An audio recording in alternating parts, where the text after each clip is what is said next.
Oh, stop, hold on. Go to the far left and move the camera to the left. You can see like the little... Yep. Yeah. I noticed this in my casual playthrough just by chance. So I was like fucking around with the camera. I was like, I wonder if I can like see some off-screen shit. And I just happened to be right there, and yeah, I saw some off-screen shit. It was funny. You gotta beat the big bone fist up ahead or you can't move on. That thing is bad. If you watch carefully, though, it'll reveal its weak point directly after its slam attack. Man, he's not joking when he says it's bad. This mini-boss fucking sucks ass. Okay, also, he literally tells you to... He says, like, fist him when he does the slam attack. So I'm sitting here trying to fucking punch him over and over after each slam attack, and it's, like, not doing anything. You have to ground pound. Why does he say... Literally says fist? Does it? Let's check out. It says you can hit the big bone fist right after it does a slam attack. I was... That was annoying. Well, like, once I figured out you can ground pound, I'm like, okay. Also, this mini-boss is just like, you do the same thing 3 times. All the mini-bosses within levels have that same problem, especially, like, later in the game. And yeah. they also, like, get progressively longer throughout the level. You'll fight, like, the same mini-boss 2 or 3 times in a level, and they'll have, like, more phases added onto them. It's really fucking annoying. Yes. I know, personally, I wasn't too bothered by that, but I see what you're getting at. It's not like a big issue, but it's annoying. Right. This one's kind of an interesting use of the camera, because for the most part, the camera in this game is fixed. Like, and ironically, Obby, if it reminds me of Pac-Man World 1. Yeah, I was gonna say that as well. It's like Pac-Man World, but with like you can shift the camera left and right a bit. Yeah, which is funny, helpful. You know, games like that, it's actually very similar to Pac-Man World in a lot of ways, with like all the backtracking for like certain bonus stuff. Yeah. So it's kind of interesting that I guess it's just like Pac-Man World has better pacing, and that's why I prefer that. Well, some of those levels were like 20 minutes long, though. Yeah, levels in this game were an hour plus. You know, but there are also fewer of them, so it's. I don't know. Okay, so but I guess, but it's interesting that you bring this game was split up into each level split up into double the amount of stuff. Of levels. I mean, the same stuff cut into twice as many levels. That way, it would feel like I think less what it was and tedious. Is that Treasure as a developer comes from the 16-bit era. And that's kind of what they knew and what they developed for. And I think that when it came time to develop this game, that they still kind of had that mindset going into it, which is why there are relatively few levels and every level ends with a boss fight. It's just like something straight out of the 16-bit era. And he's just telling you that you can do the swing ding to spin the platforms. I figured that out by myself, and then went into the thing, and I was like, haha, I figured that out on my own. I'm a smart gamer. I'm a smart gamer. It is a cool little mechanic. One other thing I really like about this game, just in general, is the movement and the controls. Like, there's a lot of like potential for like small speedrun stuff, like doing little skips in the environment. Like at the very beginning of the final level, if you go directly down and then do a dash jump up, you can get onto the next layer and do like one of the treasures a little bit faster, because you don't have to go all the way around the thing like 3 times. So stuff like that I really appreciate. Any game that has like movement that allows you to do things in a kind of unintended, or if it at least feels unintended way. Like, for example, that platform you were just standing on from the spinny one, you can like dash jump up to the area across from that if you time it just right. And I use that to like get some stuff early. And stuff like that is fun. I really like stuff like that. You know, as a person that does speedruns, I'm a speedrunner, I really enjoy interesting movement. And this game delivered on that. That was the thing. the reason I felt so disappointed with this game is because I was really looking forward to playing it, because having seen little bits of the game, I knew the game has really good movement and would probably be a lot of fun to play. And in terms of just basic controls, combat, moving around, it is fun. It does that well. I think you're missing stuff on the left. Yeah, I was gonna try to do a skip over there, but Oh, okay. I blew it. Yeah, but it's in terms of it was the level design, the pacing that kind of just didn't really work out for me, and because of that, I was kind of disappointed. It's not a bad game, I'd say, but maybe I just had my hopes too high for it. I don't know, even coming off Master of Disguise, which was, like, gameplay-wise, like, pretty flawed. It had a lot of the same issues in certain ways. But... yeah. Well, it's just... personally, in terms of, like, the actual Wario Land games that came before this, I hated Wario Land 3. That game pissed me off a lot. Really? I can see that. Yeah, I had problems with it. And I can see that being an issue, but... And Wario Land 2, like Wario Land 1, I didn't... Because, you know, it just felt like a Mario game with a Wario skin on it, you know what I mean? It felt like Mario Land 2, but without the things that make Mario Land 2, like, exceptional in my eyes. Because I don't know if you know this, but Mario Land 2 is my personal favorite 2D Mario game. Yeah, and it's one of my favorites too, actually. It's Mario Land 3... It definitely feels like it, but it doesn't quite have what made Mario Land 2 special in my eyes. So because of that, it just kind of felt like, you know, it's a game. It feels like a Game Boy platformer. Yeah. 2 and 3 are definitely more, like, interesting and, like, you know, kind of special. But my problem with 2, and I don't remember what you said in your review, is that game is just really boring. It's...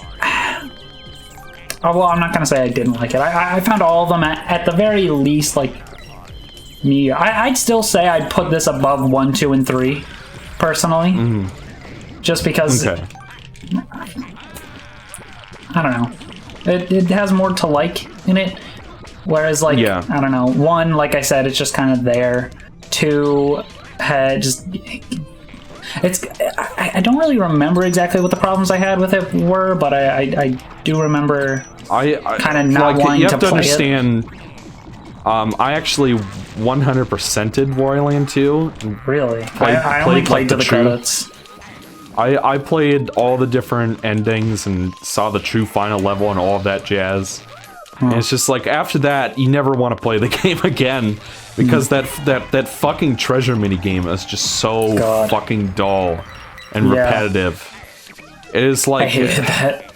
That was the thing. I felt like collecting treasure wasn't as satisfying as it was in 1 or Virtual Boy by... It's just like the game only has like 5 music tracks in it, and it gets really old when they want you to replay the same levels, you know? Hey, at least it's good music. Yeah. You know, unlike something like Yoshi's Crafted World, which has both of those problems. Repetitive music and bad music. Yes. I don't know, what was, like, Tomiya Tomita, like, out on sabbatical or something? Like, why couldn't they get him to do it again? I don't know. That's the thing. He's done the soundtrack for every single one of Goodfield's games. And for some reason, I really don't know what the reason is. But like, they did not have him do the soundtrack. No, because, like, I've seen him retweeting stuff on Twitter of people saying, like, I wish the guy from Woolly World did the soundtrack for Crafted World. Crafted Worlds is so much worse. I mean, it's just like, I don't even hate that game's soundtrack. It's fine, but it's just like Epic Yarn's soundtrack is one of my favorite gaming soundtracks ever. Yeah, all of his soundtracks are really fucking good, honestly. Especially, I'd say Woolly World. Woolly World is my favorite of them. That soundtrack is so good. The Special Course theme, beautiful. That guy is a very talented composer, and he has a very charming style to his music that I really like. And I feel like I'm a World sucker would've for a done good well to piano. have. By the way, I died. But I'm a sucker for some piano. That's the same place in my I died music. the first time in my playthrough. Really? Literally the exact same place. All right. I guess it's because I'm getting kind of bum rushy on this head thing. Like if I For me, it was wanted because I to- took a bunch of damage in that like zappy laser room right before that. Mm-hmm. I got hit like 6 times. Yeah, but it's interesting. You had told me you actually 100%ed Crafted World. I did, and I liked it. I've seen a lot of like very mixed opinions on that game in terms of like 100%. Like, so like- there. Okay, I would have figured it would have been pretty negative overall, but I mean, I've seen negative things. Yeah. it's just I And don't think maybe I'm the only one. it'll that really surprise you didn't to feel know, like that. Abby, that I don't think I've ever 100%ed a single Yoshi game in my life. I don't think I have either, except for story, but that's like hardly worth mentioning. Well, so does that mean you got all the 30 melons in every level? Okay, no, I didn't do that, but that's not really like a requirement for 100%. It's not like marked on anything or you don't get anything for it. So like it's just like an optional bonus challenge you can do if you want. Well, it sucks. The problem with that is that there's like some mini games that reward you with melons. Oh yeah, there's one try bullshit that makes it not fun. It's a really cool challenge, but because of the one try bullshit, it's not something I would really see myself hate it doing. when games do that. Yeah, It's like, for some Crafted reason, World had the a couple of DKs things in there like that really annoyed me, especially when it's something like that. if is I an have to auto-scroller. commit suicide to try again, then you fucked up. Or, I should God just be forbid, able you to- have to replay the entire level in the case of Oh, an Jesus. auto-scroller. Yeah, Crafted World has a couple of things like that that are really annoying. But I will say, This- for the most part, I did enjoy my playthrough. Like, I Even think the actual 100%. game itself is pretty good, and I appreciate that they Yeah. actually tried to do some new things with like how the game is set up. I'd say it's You know, better it's- than Woolly World, personally. Because I actually finished and 100%ed Crafted World. I like enjoyed it enough to do all that. Woolly World, I didn't get past World 5. Yeah, Not to say that I wasn't enjoying it, I just got walled on this one level. I was 100%ing it, but I got walled on this one like maze level in World 5, and I was just like, I don't want to play this right now, and then never came back to it. So, maybe I'll Yeah. go back to it and just to have it finished one day, but like, imagine touching the Wii U ever. well, you could play it on the 3DS. Oh, of course. Imagine touching the 3DS ever. That it's a remake or rebreak I'm not looking forward to. Are you gonna do it? No, Oh. but people might ask for it someday. Hey, can you do a remake or rebreak on Yoshi's Woolly World? No. This is so sad. People are always asking for like tons of different things, and right now people really want Bowser's Inside Story, Really? Which I will Well, do. I'm not surprised, actually. Yeah, I which remember I you will said do. you were gonna do that, like, right after Superstar Saga. You were gonna do Partners in Time as its own review, and then And do then Bowser's I Inside lost Story. my part. and then Then I lost that my Partners in happened. Time footage. Are you still and- gonna redo Partners in Time Yes, before Bowser's Inside Story? yes, because Okay. I do really because that game I think is underappreciated. Partners in Time? Yes, I haven't played any of them, so I don't know anything about. I think I might have. I know I own Bowser's Inside Story on DS, but that's it. That's the Bowser's only Inside one I Story have, and I have has, not touched I it. think probably the best gameplay of the first 3 games. But it has, like, in terms of story, I feel like if it wasn't for Fawful in that game, that it would be just as generic story-wise as Paper Jam. Because nothing. It is like easily the most generic version of the Mushroom Kingdom that has ever appeared in a Mario RPG.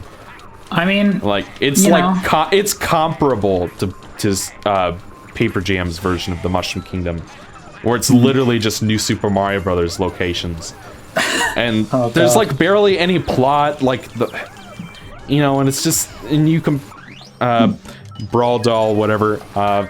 I don't know. I don't really feel like reading them anymore because I have cares? like a second person here. But what's really nice about Partners in Time and I wrote more about this in the script I had prepared before the footage went belly up.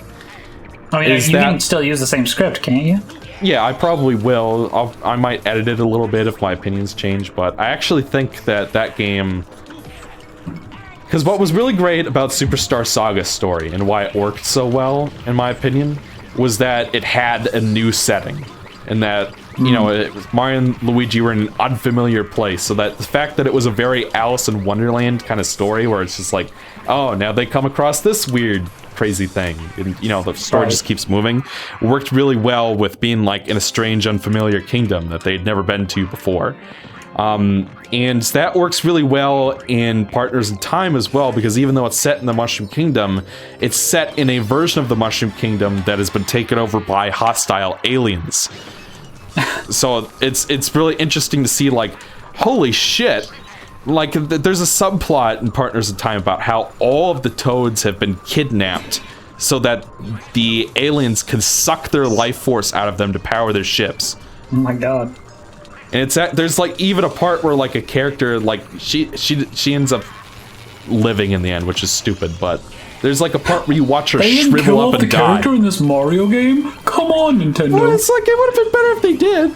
Because that's one of the things that's really good about Partners in Time, is that it's not afraid to...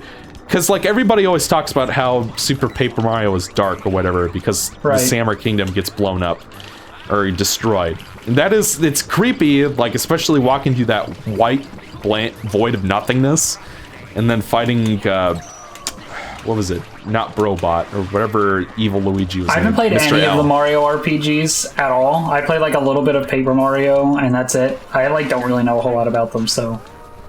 But I can't really comment, there were dark elements in Super Paper Mario, but if you ask me, it does not compare to Partners in Time. Partners in Time is the darkest Mario game ever made, and that's part of what's so great about it, is that, like, it actually feels like there's some actual stakes for once. And it feels like the villains are actually really threatening. There are lots of characters who just get fucking eaten. Like, Jesus. You will never look at PD Piranha the same way again after playing... Are there canonically dead Mario characters? Technically, everybody survives in the end. Aw, lame. Boo. Boo. But there's still an escalation of tension where it's just like, oh yeah, there's this one side character you meet early on in Yoshi's Island.